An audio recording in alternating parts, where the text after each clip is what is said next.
Bismillahirrahmanirrahim. Assalamualaikum warahmatullahi wabarakatuh. Saya Maman Suherman, PLT Kalak BPBD Kabupaten Sukabumi, bahwa tanggal 12 Oktober itu merupakan hari PRB. Apa itu PRB? Adalah bagaimana kita bersama berkomitmen untuk mengurangi risiko bencana apabila terjadi bencana di mana. Pengurangan risiko bencana itu tentu harus direncanakan. Salah satunya adalah dengan adanya mitigasi bencana dan berbagai kegiatan. Yang intinya adalah apabila terjadi bencana itu harus dikurangi risikonya, baik itu risiko jiwa maupun risiko material. Bapak-bapak, Ibu sekalian, sebagaimana kita maklumi bahwa Kabupaten Sukabumi ini merupakan daerah yang sangat rawan dengan bencana. Berbagai potensi bencana di Sukabumi itu ada. Salah satu contoh misalkan gempa bumi, kemudian pergerakan tanah, longsor, kemudian juga lalina. Lalina itu adalah perubahan musim yang menimbulkan angin yang cukup luar biasa dan curah hujan yang sangat tinggi. Ini adalah potensi-potensi bencana, termasuk juga gempa bumi, gunung meletus dan sebagainya, atau gunung Merapi. Nah, dengan potensi bencana yang luar biasa ini, kami himbau kepada seluruh masyarakat yang ada di Sukabumi, khususnya yang ada di daerah-daerah rawan bencana, agar senantiasa waspada, hati-hati, tetapi tidak panik. Seperti hari ini ada kajian atau riset dari ITB yang menyampaikan bahwa di pantai selatan Jawa itu ada potensi gempa megatrust. Ini bukan hoax, tetapi ini adalah kajian atau hasil riset dari ITB.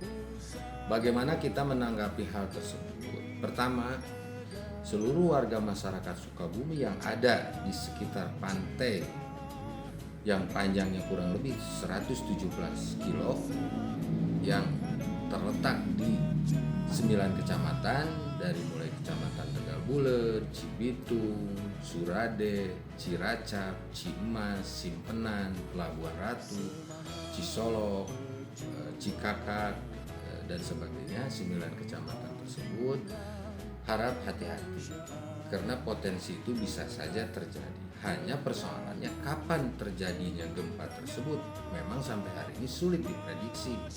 Tetapi potensinya ada. Ini bukan hoax tetapi kajian. Bagaimana mitigasi bencana terhadap potensi adanya gempa megatrust? Pertama, tentunya kami berusaha memberikan penyuluhan kepada masyarakat agar masyarakat paham bahwa masyarakat yang ada di pantai selatan tersebut adalah merupakan daerah rawan terjadinya gempa bumi dan tsunami. Yang kedua, kami melaksanakan kegiatan simulasi. Yang pertama kita laksanakan di Kecamatan Cikakak, yang kedua kita laksanakan di Kecamatan Tegal Bulet. Itu bentuk simulasi.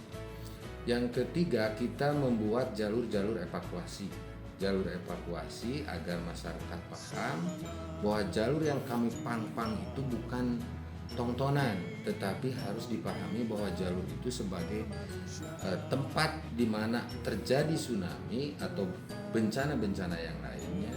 Masyarakat tahu harus kemana kami lari, sehingga kita dibuatkan jalur-jalur evakuasi. Kemudian selanjutnya kami siapkan juga lahan-lahan evakuasi. Walaupun barangkali lahan evakuasi ini tentu belum maksimal.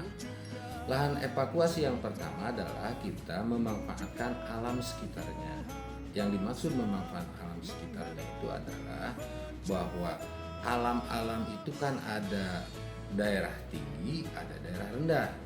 Kalau pantai pada umumnya daerah rendah. Jadi kalau terjadi tsunami, masyarakat harus lari ke tempat yang tinggi atau bukit atau gunung. Kalau Pelabuhan Ratu kan ada Gunung Butak dan sebagainya. Itu adalah merupakan lahan evakuasi dan jalurnya sudah kami buatkan. Sehingga kalau terjadi itu tahu lari kemana bahwa lahan evakuasi di mana, termasuk bangunan-bangunan yang posisinya di atas. Gitu. Yang ketiga, lahan evakuasi itu sebetulnya bisa dibuat dalam bentuk bangunan tinggi. Contoh lah misalkan di Tegal Bulet itu tempat-tempat atau bukit-bukit itu sangat jauh dari pantai. Sementara berdasarkan kajian antara terjadinya gempa dengan terjadinya tsunami itu kurang lebih 20 menit. Nah, kondisi ini kan tidak memungkinkan kalau harus lari dengan jarak yang begitu jauh. Nah, bagaimana untuk lahan evakuasinya? Kami sudah berusaha menyampaikan permohonan ke BNPB agar di tempat-tempat tersebut dibuatkan bangunan-bangunan tinggi sebagai lahan evakuasi. Paling tidak dari pantai itulah 2 km atau 3 km jauh. Sehingga begitu terjadi masyarakat punya tempat pelarian, itu sebagai perencanaan kita. Yang selanjutnya lagi di mitigasi bencana ini kami menyiapkan juga masyarakat terlatih, paham, tahu dengan dibentuknya desa-desa tangguh. Desa tangguh ini, tangguh bencana ini, bagaimana masyarakat memahami potensi bencana, bagaimana masyarakat memahami kemungkinan harus lari kemana, dan yang lebih memungkinkan lagi dengan adanya tangguh, desa tangguh siaga bencana ini, di saat terjadi bencana, desa-desa tangguh bencana yang sudah kami latih ini bisa membantu pemerintah dalam segala hal di dalam upaya penanggulangan bencana, terutama nanti dalam hal pelaksanaan kegiatan tanggap darurat. Itu beberapa hal ya kaitan dengan pengurangan risiko bencana. Pengurangan risiko bencana itu saya sampaikan sekali lagi diawali pada saat kesiapsiagaan dan pencegahan, bukan saat terjadi. Pengurangan risiko bencana tujuannya jelas. Sekali lagi saya sampaikan bahwa agar apabila terjadi bencana yang menimpa kepada masyarakat Kabupaten Sukabumi, kita siap. Termasuk yang ingin saya sampaikan di sini bahwa kita berharap ke depan punya rencana kontingensi. Di dalam rencana kontingensi penanggulangan bencana itu jelas nanti disampaikan di situ. Bentuk bencananya apa, kemungkinan terjadi atau potensi bencananya, kebesarannya seperti apa, kemungkinan resikonya seperti apa, sehingga kita menyiapkan juga 3 hal. Pertama, kaitan dengan anggaran, harus berapa disiapkan anggaran. Kemudian peralatan yang dibutuhkan di dalam kontingensi bencana itu jelas di situ, peralatan apa saja apabila terjadi bencana. Yang kedua tentu personel di sini adalah baik itu BPBD atau dinas instansi terkait, TNI Polri, relawan dan sebagainya.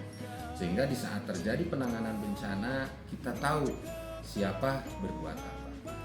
Itulah barangkali harapan kita ya, pemerintah daerah khususnya BPBD sebagai leading sektor di dalam penanggulangan bencana ini, bahwa banyak sebetulnya harapan kita yang bisa kita lakukan, rencana kita yang bisa kita laksanakan, dan mudah-mudahan barangkali ada dukungan baik dari pimpinan ya dalam hal ini tim KAPD maupun dari Dewan, terutama untuk perencanaan di tahun 2021 ke depan.